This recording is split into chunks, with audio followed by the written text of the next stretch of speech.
Today, almost everyone knows Facebook. It is one of the biggest social media platforms in the world. But not many people know the wild and crazy story of how it all started. The creation of Facebook is full of drama, betrayal, and surprise. It began in a small college dorm room and quickly turned into a billion-dollar company that changed the world forever. In 2003, a young student named Mark Zuckerberg was studying at Harvard University. He was very smart and loved computers. One night, Mark had an idea to create a website that allowed students to see pictures of each other and decide who looked better. He called it FaceMash. He made the website by hacking into Harvard's computer system and pulling student photos without permission. FaceMash was funny to some students, but it also made many people angry. The university shut it down after just a few days, and Mark almost got kicked out of school. But this event gave him a bigger idea. What if there was a social network just for Harvard students where they could create profiles, add friends, and share information? In early 2004, Mark created a new website called the Facebook. At first, it was only available to Harvard students. People loved it. It was clean, simple, and easy to use. Students quickly started signing up. After a few weeks, it spread to other schools like Yale and Stanford. It was growing fast. Mark wasn't working alone. His roommates and friends, including Eduardo Saverin, Dustin Moskovitz, and Chris Hughes, helped him build and grow the site.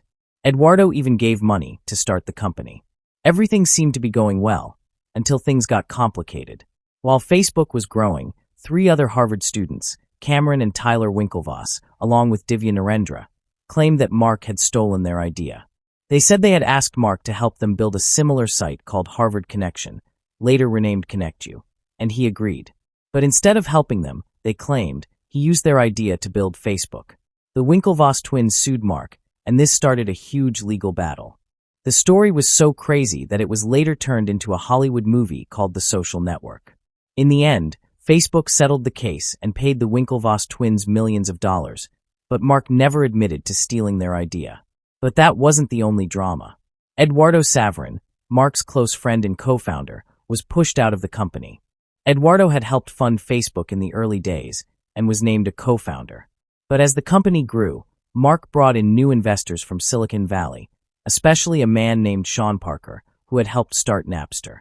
Sean Parker convinced Mark that Facebook needed to grow faster and get more funding. As part of the process, Eduardo's shares in the company were reduced, and he was no longer involved in major decisions. Eduardo was shocked and angry. He also sued Facebook, and he too walked away with a large settlement, although the friendship between him and Mark was never the same. Even with all the drama, lawsuits, and broken friendships, Facebook kept growing. It spread from colleges to high schools, and then to the entire world. People of all ages started using it. You could post photos, share thoughts, and connect with friends across the globe. Facebook became more than just a website. It became a way of life for millions of people. In 2012, Facebook went public, meaning people could buy shares of the company on the stock market. It made Mark Zuckerberg one of the youngest billionaires in the world. But the story didn't end there. Over the years, Facebook has faced many more challenges. As Facebook grew larger, more people started asking questions. At first, the company was just about connecting friends and family. But soon, it became a place where news, ads, and even political messages were shared. This brought both attention and trouble. One big problem was privacy. Many users began to worry about how Facebook was using their personal information. People were sharing so much on the platform: photos, phone numbers, birthdays, and even locations. But what was Facebook doing with all that data? In 2018, a huge scandal shocked the world. It was called the Cambridge Analytica scandal. A political consulting firm got access to the personal data of millions of Facebook users, without their clear permission. This data was used to try to influence elections, including the U.S. presidential election in 2016. People were angry. Governments began asking hard questions, and Mark Zuckerberg had to testify in front of the U.S. Congress. Even with scandals and criticism, Facebook kept growing. It bought other popular apps like Instagram and WhatsApp, spending billions of dollars. This made Facebook even more powerful. Now, the company owned 3 of the most used apps in the world. With so much power, Facebook had to make big decisions. What kind of content should be allowed? What happens when people spread lies or hateful messages? Facebook tried to use algorithms and teams of people to control what was shared, but this wasn't easy. Some people thought Facebook had too much control over information. Others thought it wasn't doing enough to stop harmful content. Countries around the world started creating rules to limit Facebook's power, while some users began leaving the platform. In 2021, Mark Zuckerberg made another surprising move. He announced that Facebook was changing its company name to Meta. He said that the company was now focused on something bigger than social media. It was building the metaverse, a virtual world where people could work, play, and connect through virtual reality. This idea was bold and futuristic, but also risky. Many people didn't understand what the metaverse was, and the technology wasn't ready yet. Meta spent billions of dollars on this new dream, but so far, it hasn't paid off like Facebook did in the early days. While Meta focused on virtual reality, new competitors like TikTok began rising fast. Young people were spending more time on short videos instead of scrolling through Facebook. The internet world was changing again, and Meta was struggling to stay ahead. Mark Zuckerberg is still leading Meta today, and the company is still incredibly powerful. It faces new challenges every year, new laws, new technology, and changing opinions about social media. Some people think Meta will bounce back stronger than ever. Others believe its best days are behind it. But one thing is certain. The story of Facebook's creation is one of the most insane and dramatic stories in tech history. From a college dorm room to a global empire, from lawsuits to scandals, and from friendships to betrayals, this story keeps getting more interesting.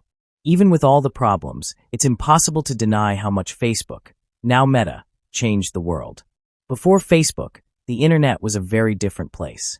People had blogs or email, but there wasn't one big space where everyone came together to share their lives. Facebook made that possible. Now billions of people use social media to connect with friends, learn news, shop online, and even run businesses. Small companies can find customers. Families across countries can stay in touch. People can speak out about important issues. All of this became normal because of Facebook's massive influence.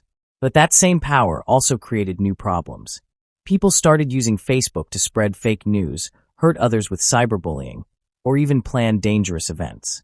Facebook had to build systems to catch and stop this kind of behavior, but it was hard to keep up. The internet was moving faster than anyone expected. As more people spent time on social media, some researchers started asking, is this good for us? Many studies began to show that too much time on platforms like Facebook and Instagram could make people feel lonely, anxious, or even depressed. Teens especially were affected. Seeing perfect photos of other people's lives made some feel like they weren't good enough. Instagram, which is owned by Meta, was often blamed for creating pressure to look a certain way or live a certain lifestyle. Mark Zuckerberg and his team said they were working on solutions. They added tools to help users take breaks or hide like counts. But critics argued it wasn't enough, and governments began pushing Meta to take more responsibility. While all of this was happening, Meta was still dreaming big. Mark Zuckerberg continued to focus on building the metaverse. He believed that in the future, people would wear VR headsets and meet each other in 3D worlds, go to virtual concerts, or work in digital offices. Meta launched several VR devices like the Meta Quest and started building virtual spaces for work and play. But most users weren't ready to live in the metaverse. Many still didn't see the point of it. The technology was cool, but not useful for everyday life, at least not yet. At the same time, Meta was also investing in AI, artificial intelligence. The company wanted to use smart systems to help manage content, improve ads, and compete with new AI-based platforms. It was clear that Meta didn't just want to be a social media company. It wanted to be a tech leader in every area. Today, people have very different opinions about Meta. Some still love using Facebook and Instagram to stay connected. Others have stopped using the apps completely. Some trust Mark Zuckerberg as a genius leader. Others see him as a powerful billionaire who cares more about money than people. Meta is watched closely by governments, news outlets, and the public. Every move the company makes can affect millions of users. That kind of power is rare, and it comes with a lot of pressure. The story of Facebook's rise is filled with ambition, risk, and innovation. But its future is still being written. Will Meta lead the next era of technology with the metaverse and AI? Or will new companies take its place while it struggles to keep up? There are no easy answers. But one thing's for sure, What started as a college experiment has become one of the most powerful and most controversial companies the world has ever seen. As we look into the future, one thing is clear. Meta's story is far from over. It continues to shape how we live, work, and communicate. From a simple website built in a college dorm room, it became a global force, powerful, controversial, and deeply woven into the fabric of modern life. At the same time, we, the users, have a role to play too. We decide what kind of internet we want. We choose what we post, what we share, and what we believe. Technology alone doesn't shape the world, people do. So, what can we learn from the insane true story behind Facebook's creation? We learn that big ideas can start small. Mark Zuckerberg was just a college student with a laptop. He didn't have millions of dollars or a full company. He just had a bold idea and the courage to build it. We learn that success is never simple. Facebook's rise came with mistakes, lawsuits, betrayals, and challenges. But it also came with growth, learning, and a chance to make a difference. And most of all, we learn that you don't have to be perfect to do something great.